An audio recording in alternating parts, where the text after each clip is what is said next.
Bossing, so naghahanap po dyan ng business class, medium size sedan mga boss. Ito available tayo, napakakisig mga bossing, kulay pa lang nakakaakit na. 2013 Mazda 6 to mga boss, na naka R19 ang mags, naka Bridgestone tires, low mileage to mga bossing. Only 12,872 km ang tinakbo niyan mga boss. Tingnan mo naman yung leather na upuan, naka power seat na rin. Tapos, meron siyang sunroof, naka-automatic climate control, naka-paddle shift mga bossing ha, with cruise control yan syempre. Then, pagdating sa kanyang second row, meron siyang napakakisig na armrest with aircon ventilation. Yan mga bossing. All-orig pa yung gulong niyan since 2013, so 90% red light. So, hindi pa nagbabago ng gulong mga boss. Yan, may reverse parking camera, 4 sensor sa likuran, 4 sensor sa harapan. Price natin dito is only 565,000. Kasama na dyan yung transfer of ownership. So ito yung remote niyan mga boss.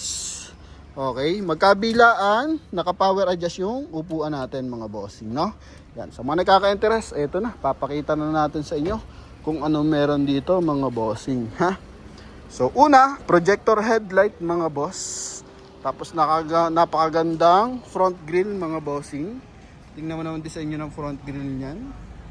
Yan o. Tapos, pagdating dito sa kanyang bumper mga bossing, ito yung 4 na sensor. Yan.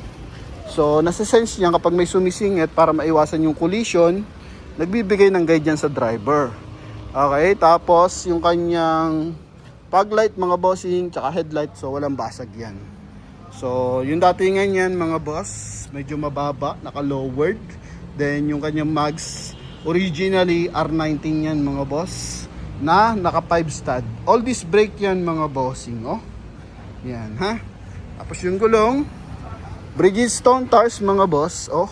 2013 yan mga bossing. So, di pa talaga nagpapalit. So, base na base yan dun sa kanyang mileage. Okay. Pati sa likuran, lahat ng gulong mga boss, ganyan kasariwa to. May signal light sa kanyang side mirror, keyless entry, chrome line sa kanyang window panel mga boss. Oh. Yan. Tingnan mo naman yung moldings yan mga boss. Body moldings, napakakisig. Pati dito sa kabilang side, oh. Yan, ha. So punta tayo sa kanyang interior. Totally naka-special plate to mga boss. So may papel naman ng special plate. And ang may-ari nito from Green Hills lang mga bossing. Original lahat ng bintana mga boss ha. So naka-Mazda lahat ng bintana niyan. Ito yung kanyang interior. Grabe no. Oh, may memory seat, then power adjust. Then sa side, sa kanyang door panel, leather. Ito leather, tapos ito leather din mga boss. Iba lang yung kulay. Tapos power fold yung kanyang side mirror, retractable kung tawagin. Lamig ng aircon mga boss. Yan ha. Same time, power adjust na rin, oh. Yan, din dito sa kabilang side. Yan. Okay. Tapos, ito yung dashboard natin. May speaker sa gitna. Naka 2 din. Naka plastic pa siya, mga boss. Automatic climate control to. Leather, all-orig. Walang retouch, mga boss. Paddle shift niya, plus minus, mga bossing. Ito yung kanyang meter cluster. 12,872 km mga boss. Busina. Yan mga bossing. So airbag dito sa ating steering wheel, sorry. Airbag sa steering wheel, airbag sa dashboard, airbag sa side mga boss. Yan. Alright. So tingnan mo na upuan yan. Preserve na preserve pa mga bossing, oh. Naka-factory leather yan. Pagandahan yan mga boss, kakaiba kasi yung kulay. So kung iba-iba yan at gamit na gamit mga boss, talagang lamog yan mga bossing. Alright, tapos wood accent dito na may pagka-burgundy ang kulay mga bossing, oh. Yan, tapos meron siyang chrome accent dito. Sa kanyang baba ng wood accent. Dito sa kanyang may blower. Yan mga boss. Okay, cruise control on and off pwede dito.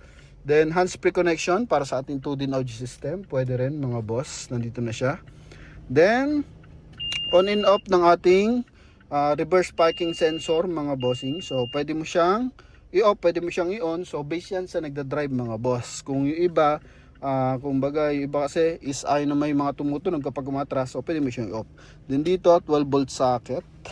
Yan. So pag gagamitin mo naman yung paddle shift, yung automatic transmission natin, so apa ka lang sa brake, dalhin mo sa drive, then kabigin mo pakaliwa. Yan mga bossing. So dito ka na manual mode mga bossing. So nakikita mo yun, letter M. Manual 1, manual 2. So primera, segunda, diyan ka magpapasok mga boss, no? Then even sa kanyang handbrake mga boss, kisig yan. Pati dito sa kanyang armrest. Okay, up slide lang pala to. Then cup holder mga bossing.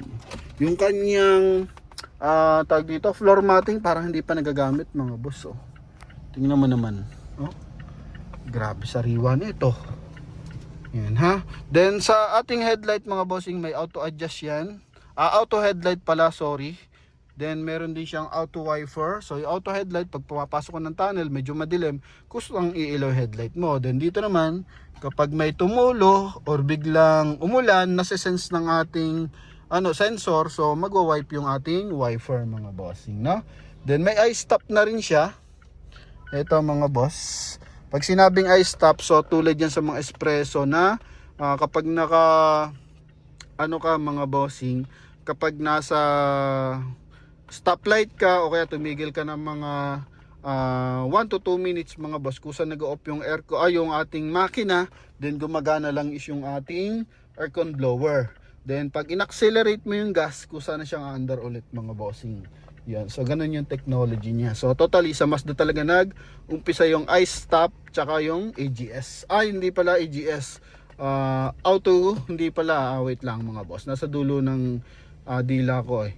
Engine stop, start system mga bossing. O eye stop nila tinatawag mga boss, no? Yan. So dito is yun nga, pwede mo siyang i-on, pwede mo siyang i-off mga bossing. Okay? So punta tayo sa ating second row. Wow, may door light pa pala mga boss. Nakisig. Open natin engine bay, syempre. Ayan, dito naman, lagay ng mga cards. Okay. Ayan. Then, ito upuan niya, no? Grabe. May stretch mark na konti, pero walang lundo mga boss. Then, side airbag pa ulit, no? Baliban sa poste, meron dito sa upuan. Yan, second row tayo. Second row natin mga boss, preserve na preserve, oh. Parang dito nagagamit mga bossing. So yung datingan kasi nito parang pamorma lang, pa-meeting lang mga boss. Okay? Yan, ito yung kanyang upuan tsaka armrest na detachable. Yan, ha? Then aircon ventilation, ceiling. Pakita pala natin yung kanyang sunroof. Nakalimutan ko na, sorry mga boss. Okay. Sun visor muna tayo. Yan, with mirror, with lights. Dito rin. Dito talaga meron siyang card holder mga boss. Tapos yung ating sunroof mga boss. Okay. Yan. Equip pa yan. Tapos wala mga mancha-mancha. It means walang leak mga bossing, no? Ilaw. Lagay ng eyeglasses. Then, naka-auto adjust na rin yung ating rear view mirror. So, pag may tumayama dyan na LED lights na sobrang liwanag, so, hindi maapektuhan yung ating driver. So, hindi siya madidistract mga bossing. So, absorb niya lang, pero hindi siya magre-reflect mga boss. Ganun yung kaganda. Okay? Yan. Ito yung likuran. Huling sulyap. And, sulyap pa natin yung kanyang trunk compartment. Ito yung kanyang built-in camera mga boss. Yan. Haba ng likuran mga boss, oh. Dalawa lang luggage, large na luggage na maleta mga boss, pasok na pasok. Kanyang gulong mga boss, di pa nagagamit. Donut tires. Yan. Tapos eto lang mga concern dyan, mga gasgas na sa parking to mga bossing pag ganitong klase, oh. Yan, oh. Diba? Hindi sa paggamit yan, sa parking na yan mga boss. Okay? Ay, sorry. Eto, nagpo-fold pa yung upuan mga boss, oh. Once na gusto mo i-fold yung upuan, babatakan mo lang. Okay, tapos hatakan mo na doon. Yun, ganun lang siya. Walang basag yung ating mga LED lights magkabilaan. Or tail light pala, sorry. Tapos may chrome line sa kanyang trunk compartment. Ganyan lang, may mga gas-gas mga bossing. Parang kalmot aso ba yan mga boss? Oh, naka-dual exhaust yan mga bossing ha. Yan, so kabilang side, gulong natin, ganun pa rin, original. Yan, walang major dents. Okay, walang ano dito, discoloration sa kanyang frame ng ating chrome. Ito yung kabilang side mga boss. Okay, then dito rin. Oh, power seat. Gumagana siya pareho mga boss. Double check lang natin kung dalawang susi. Pero I think naman dalawang susi nito mga boss. Ano? Yan, so double check na lang din natin.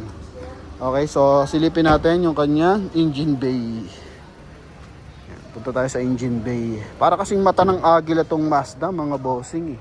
Nakaraan nabenta yung ating Mazda. Ano ba Mazda yun mga boss? Ano ata yun? Si X5 mga bossing. Oh, Mazda. Mazda 3. Ito Mazda 6 mga bossing.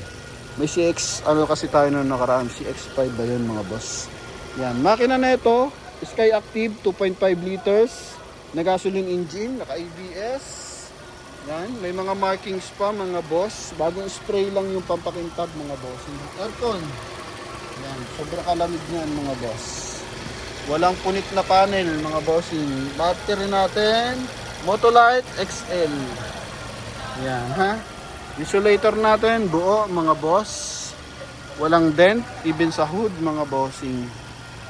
Okay, medyo bagala natin. Ito yung kanya engine details. Yan o. 2.4, 2.5 mga bossing. 2.99 mga bossing ha. Equivalent of 2.5 liters gasoline engine aspirated. Okay, so yun mga bossing. Ito yung ating Mazda 6. So sa mga interesado, tawag na. Thank you.